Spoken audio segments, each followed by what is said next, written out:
আসসালামু আলাইকুম, welcome to Panna tutorial. আশা করি সবাই ভালো আছেন। আমরা আজ ইংরেজি গ্রামারের অত্যন্ত গুরুত্বপূর্ণ, I mean heart of the ইংরেজি গ্রামার, টেন্স নিয়ে আলোচনা করব। বিষয়টা আসলে খুব একটা কমপ্লেক্স না, মোটামুটি সিম্পলই রয়েছে, জাস্ট একটু ভাবার বিষয়। তো শুরু করা যাক আজকের ক্লাস। টেন্স টেন্স অর্থ আমরা জানি ক্রিয়ার কাল, অর্থাৎ ক্রিয়া সংঘটিত হওয়ার সময়কে টেন্স বলে। যে কোনো একটা কাজ কখন হয়েছিল, হচ্ছে বা কখন হবে, তা এই টেন্সের সাহায্যে আমরা বুঝতে পারি। সুতরাং ইংরেজি গ্রামারে টেন্সের গুরুত্ব অপরিসীম। ঠিক আছে, আমরা এখন টেন্সের সংজ্ঞা জানলাম। এখন আমরা জানবো টেন্স কত প্রকার এবং কি কি। এটা আমরা সবাই জানি যে টেন্স বেসিক্যালি থ্রি টাইপস। প্রথমত হচ্ছে প্রেজেন্ট টেন্স, যার বাংলা অর্থ হচ্ছে বর্তমান কাল বা সময়। দ্বিতীয় হচ্ছে পাস্ট টেন্স, যার বাংলা অর্থ হচ্ছে অতীত কাল বা সময়। তৃতীয়ত হচ্ছে ফিউচার টেন্স, যার বাংলা অর্থ হচ্ছে ভবিষ্যৎ কাল বা সময়। সহজেই নাম থেকে বোঝা যায় যে প্রেজেন্ট টেন্স বর্তমানে যে কাজগুলো হয়, হচ্ছে, হয়েছে, এরকম বুঝাইলে প্রেজেন্ট টেন্স হয়। পাস্ট টেন্স অতীতে কোনো কাজ হয়েছিল, হইতেছিল, এরকম বুঝাইলে পাস্ট টেন্স হয়। ভবিষ্যতে কোনো কাজ হবে, হতে থাকিবে বা হয়ে থাকবে, এরকম বুঝাইলে ফিউচার টেন্স হয়। তো আমরা এখন দেখে আসব যে এই যে টেন্স, প্রেজেন্ট হোক, পাস্ট হোক আর ফিউচার হোক, টেন্সের কিন্তু একটি সার্বিক স্ট্রাকচার রয়েছে। ইন জেনারেল একটা স্ট্রাকচার রয়েছে। এটা হচ্ছে অতি সহজ একটা ব্যাপার। প্রথমে সাবজেক্ট বুঝবে, সাবজেক্টের পর অক্সিলিয়ারি ভার্ব বুঝবে। অক্সিলিয়ারি ভার্ব যাকে আমরা সবাই বলি সাহায্যকারী ক্রিয়া, আরো সহজ সিম্পল ভাষায় আমরা বলি হেল্পিং ভার্ব। এরপর আমাদের মেইন ভার্ব বা প্রিন্সিপাল ভার্ব বুঝবে। তারপর আমাদের আদার্স, সেটা অবজেক্ট হতে পারে, কমপ্লিমেন্ট হতে পারে, এক্সটেনশন, অ্যাডভার্বিয়াল ইত্যাদি হতে পারে। তো এই স্ট্রাকচারটা আমরা মনে রাখবো। আর এখানে শুধু একটি কৌশল অবলম্বন করতে হবে। প্রতিবার সাবজেক্ট এবং আদার্স এগুলো বলার প্রয়োজন নেই, আমরা শুধুমাত্র মনে রাখবো এই অংশটুকু, auxiliary verb plus principal verb, এই অংশটুকু আমরা মনে রাখবো। অর্থাৎ যে আমাদের টেন্সের যে স্ট্রাকচার, তার কিন্তু বেসিক জিনিস হচ্ছে auxiliary verb plus principal verb. এখন প্রেজেন্ট, পাস্ট এবং ফিউচার টেন্স এবং প্রতিটি টেন্সের যে ক্লাসিফিকেশন রয়েছে, indefinite, continuous, perfect and perfect continuous, শুধুমাত্র এই ক্ষেত্রে স্ট্রাকচার একটাও আমরা মেনটেন করব, শুধু এই অক্সিলারি ভার্ব এবং প্রিন্সিপাল ভার্বটা একটু আলাদা হবে আমাদের। ঠিক আছে, আমরা এখন চলে যাচ্ছি যে অ্যানালাইজে চলে যাচ্ছি। প্রেজেন্ট, পাস্ট এবং ফিউচার টেন্স, এই প্রতিটি টেন্সকে আবার চার ভাগে ভাগ করা যায়। প্রথমত ইনডিফিনিট, কন্টিনিউয়াস, পারফেক্ট, কন্টিনিউয়াস। তাহলে চার, এদিকে তিন, তাহলে আমরা যদি গুণিতক করে ফেলি 4 গুণিতক 3, তাহলে 12। তাহলে আমাদের টোটাল টেন্স সংখ্যা হচ্ছে 12। আমরা যদি হিসাব করি, present indefinite, present continuous, present perfect continuous. অনুরূপভাবে past indefinite, past continuous, past perfect continuous. Future indefinite, future continuous, future perfect continuous. এভাবে আমাদের 12টি টেন্স। তো আমরা এই 12টা টেন্স সাধারণত শিক্ষকরা একদিনে একটি করে টেন্স শিখিয়ে থাকেন। তো আমরা মডার্ন এজের পড়ালেখা অনেক ডেভেলপ হয়েছে, সিস্টেমগুলো অনেক গ্রো হয়েছে, সুতরাং আমরা আগের সেই মানজাতের যুগের ব্যাকডেটেড আমলের আমরা গ্রামার শিখবো না, আমরা প্রতিদিন একটা করে টেন্স শিখবো না, আমরা 10-12 মিনিটে 12টা টেন্স শিখবো। তো এরকম একটা প্রেজেন্টেশন এখানে রয়েছে, ইনশাল্লাহ আমরা পুরো ক্লাস শেষ করলে আপনারা সুন্দরভাবে বুঝতে পারবেন। প্রথমে আমি আসছি, আমরা প্রথমে ইনডিফিনিট টেন্সগুলো শিখে ফেলবো। ইনডিফিনিট টেন্স, তো present indefinite, past indefinite, future indefinite comparing করে আমরা শিখবো। প্রথমে আমরা দেখতে পাচ্ছি প্রেজেন্ট ইনডিফিনিট, বাংলা কি শেষে কি থাকে? ই, এ, অ। বাংলা কি শেষে থাকবে? অক্সিলারি ভার্ব নেই, লাগলে ডুডাস, লাগলে ডুডাস। অক্সিলারি ভার্ব থাকে না প্রেজেন্ট ইনডিফিনিট টেন্সে, অক্সিলারি ভার্ব থাকে না, লাগলে ডুডাস। এখন প্রশ্ন হলো কখন লাগবে? হ্যাঁ, নেগেটিভ সেন্টেন্স তৈরি করতে গেলে, মানে না বোধক বাক্য তৈরি করতে গেলে, ইন্টিগ্রেটিভ সেন্টেন্স তৈরি করতে হলে, অর্থাৎ প্রশ্নবোধক বাক্য তৈরি করতে হলে, নেগেটিভ ইন্টিগ্রেটিভ সেন্টেন্স তৈরি অর্থাৎ না প্রশ্নবোধক বাক্য তৈরি করতে গেলে আমাদের হেল্পিং ভার্ব ডু বা ডাজ এর প্রয়োজন হবে। আর ডু ডাজ যখন আমরা ব্যবহার করব তখন ভার্বের বেস ফর্ম ইউজ করব। আর ডু ডাজ যদি আমরা ব্যবহার না করি তখন আমাদের ভার্বের 1 নাম্বার ফর্ম অর্থাৎ প্রেজেন্ট ফর্ম ব্যবহার করব। এখন আমরা পাস্ট ইনডিফিনিট টেন্সে আসি। বাংলা ক্রিয়া শেষে ল, লে, লাম, নি, ল, লে, লাম, নি, ত, তে, তাম, তি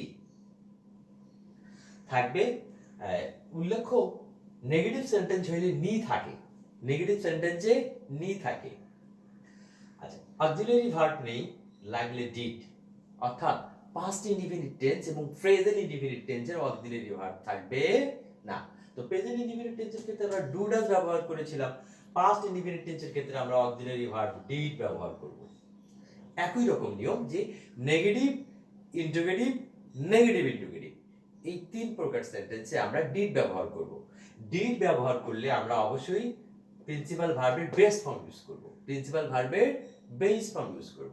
আর যদি আমরা পাস্ট ইনডিফিনিট টেন্সে অ্যাফার্মেটিভ সেন্টেন্স তৈরি করি তখন আমাদের ডিড ব্যবহার করতে হবে না, সেই ক্ষেত্রে আমাদের শুধুমাত্র ভার্বের টু অর্থাৎ ভার্বের পাস্ট ফর্ম ইউজ করতে হবে। এটা কিন্তু শিক্ষার্থীরা প্রায় ভুল করে থাকেন, আপনারা এদিকে খেয়াল রাখতে হবে। দ্বিতীয়ত আসছে future indefinite tense. Future indefinite tense Bangla ক্রিয়া শেষে ব, বে, বেন, বি, ব, বে, বেন, বি। অক্সিলারি ভার্ব রয়েছে shall, will, shall, will. Principal ভার্বের বেস ফর্ম, যেহেতু আমরা জানি শ্যাল, উইল হচ্ছে মডেল অক্সিলিয়ারিজ, এদের পরে অলওয়েজ প্রিন্সিপাল ভার্বের বেস ফর্ম দিতে হবে। পরবর্তীতে আমরা আসবো present continuous tense. Present continuous tense মনে রাখতে হবে যে কন্টিনিউয়াস মানেই তো চলমান, চলন্ত, সেই ক্ষেত্রে অবশ্যই এদের বাংলা অর্থটাও কিন্তু চলমান বোঝাবে। তো আমরা দেখছি যে ক্রিয়া শেষে, বাংলা ক্রিয়া শেষে প্রেজেন্ট কন্টিনিউয়াস টেন্স বাংলা ক্রিয়া শেষে তেসি, তেসো, তেসেন, তেসি, তেসো, তেসেন থাকবে। হ্যাঁ, এখানে আমাদের যে তুই তুই যে ভাষাটা রয়েছে ফ্রেন্ডদের বলা হয়, সেই ক্ষেত্রে আমরা বলবো তেছিস, এরকম। অক্সিলারি ভার্ব রয়েছে am is are, auxiliary verb রয়েছে am is are, প্রিন্সিপাল ভার্বের বেস ফর্মের সঙ্গে আইএনজি যুক্ত করতে হবে, অর্থাৎ কন্টিনিউয়াস টেন্স আইএনজি যুক্ত করতে হবে। বি ভার্ব থাকবে, বি ভার্বের প্রেজেন্ট ফর্ম যেটা আমরা am is are থাকবে, আর আইএনজি ফর্ম দিতে হবে। পাস্ট কন্টিনিউয়াস টেন্স জাস্ট প্রেজেন্টের সঙ্গে ল যোগ করে দিব, তেছিল, তেছিলে, তেছিলাম, তেছিলি, তেছিলেন প্রভৃতি থাকবে বাংলা ক্রিয়া শেষে।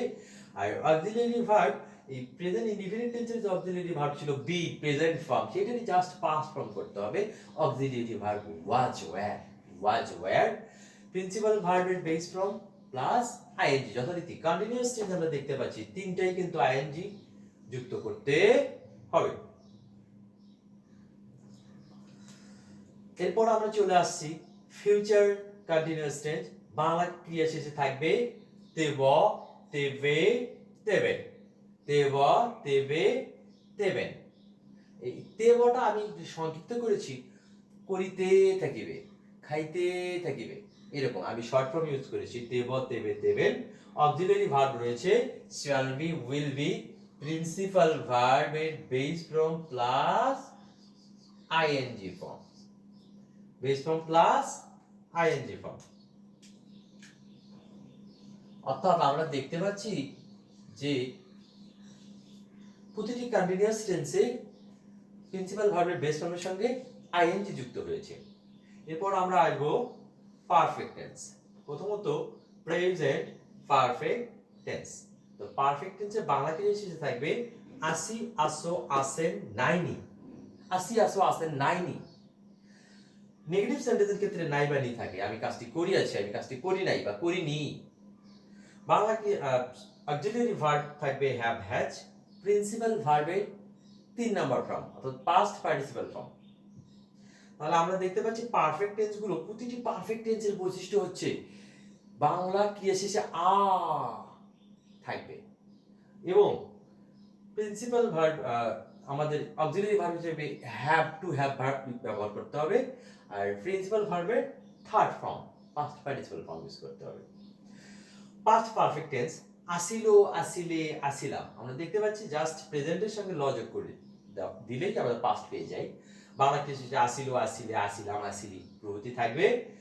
অক্সিলারি ভার্ব হিসেবে হ্যাড এবং প্রিন্সিপাল ভার্বের third form past participle form. এখানে মনে রাখতে হবে যে perfect tense, past perfect tense সাধারণত দুটি টেন্সের সমন্বয় থাকে। এটা নিয়ে আমরা পরে আলাদা করে একটি ক্লাস নিব। যে অতীতের দুইটা ঘটনা ঘটলে তার মধ্যে যে ঘটনা আগে ঘটে তাহার পাস্ট পারফেক্ট টেন্স হয়। এটা খুব গুরুত্বের সাথে এটা মনে রাখতে হবে। এরপর আমরা আসবো ফিউচার পারফেক্ট টেন্স। বাংলা ক্রিয়া শেষে আব, আবে, আবেন। আব, আবে, আবেন থাকে। অক্সিলারি ভার্ব রয়েছে শ্যাল বা উইল হ্যাভ, শ্যাল হ্যাভ বা উইল হ্যাভ, যথারীতি আমাদের প্রিন্সিপাল ভার্বের থার্ড ফর্ম। এরপর আমরা আসছি আমাদের প্রেজেন্ট পারফেক্ট কন্টিনিউয়াস টেন্স। দেখতে পাচ্ছি যে কন্টিনিউয়াস টেন্স, কন্টিনিউয়াস টেন্স এটা শুধু কন্টিনিউয়াস আর এটা হচ্ছে পারফেক্ট কন্টিনিউয়াস। তো বাংলা চেনার উপায় কিন্তু মোটামুটি একই। এখানেও তেসি, তেসো, তেসেন, এখানেও তেসি, তেসো, তেসেন। পার্থক্য হচ্ছে এখানে যাবত ধরিয়া কথাটি উল্লেখ থাকবে, তার সঙ্গে সময়ের উল্লেখ থাকবে, সময়ের উল্লেখ থাকবে। তো প্রেজেন্ট পারফেক্ট কন্টিনিউয়াস টেন্স তেসি, তেসো, তেসেন, যাবত ধরিয়া হতে থেকে auxiliary verb have been, has been, principal ভার্বের সঙ্গে প্রিন্সিপাল ভার্বের যে বেস ফর্ম তার সঙ্গে আইএনজি। ফর, সিন্স প্লাস সময় উল্লেখ করতে হবে। Past perfect continuous tense just ল যোগ করে দিব, তেসিল, তেসিলে, তেসিলাম, যাবত ধরিয়া হতে থেকে। Auxiliary verb had been, had been, principal verb base form plus ING plus for plus for অথবা সিন্স প্লাস টাইম সময়। মনে রাখতে হবে যে ফর সিন্সের যে ব্যবহারটা এটা একটু মনে রাখতে হবে যে point of time, point of time মানে নির্দিষ্ট একটা সময় হইলে সিন্স, আর পিরিয়ড অফ টাইম অনির্দিষ্ট সময় বা সময়ের একটা ব্যাপ্তি এরকম বুঝাইলে ফর ব্যবহৃত হয়। এটা নিয়ে আমরা পরে আবারও কথা বলবো ফর সিন্সের ইউজ নিয়ে। এখন আসছি future perfect continuous tense. Bangla ক্রিয়া শেষে জাস্ট ফিউচার কন্টিনিউয়াস টেন্সের মতো তেব, তেবে, তেবেন থাকবে এবং যাবত ধরি হতে থেকে কথাটি উল্লেখ থাকবে। অক্সিলারি ভার্ব বা helping verb shall, will, have been, principal verb base form plus ING, যথারীতি আগের মতো ফর বা সিন্স প্লাস সময়।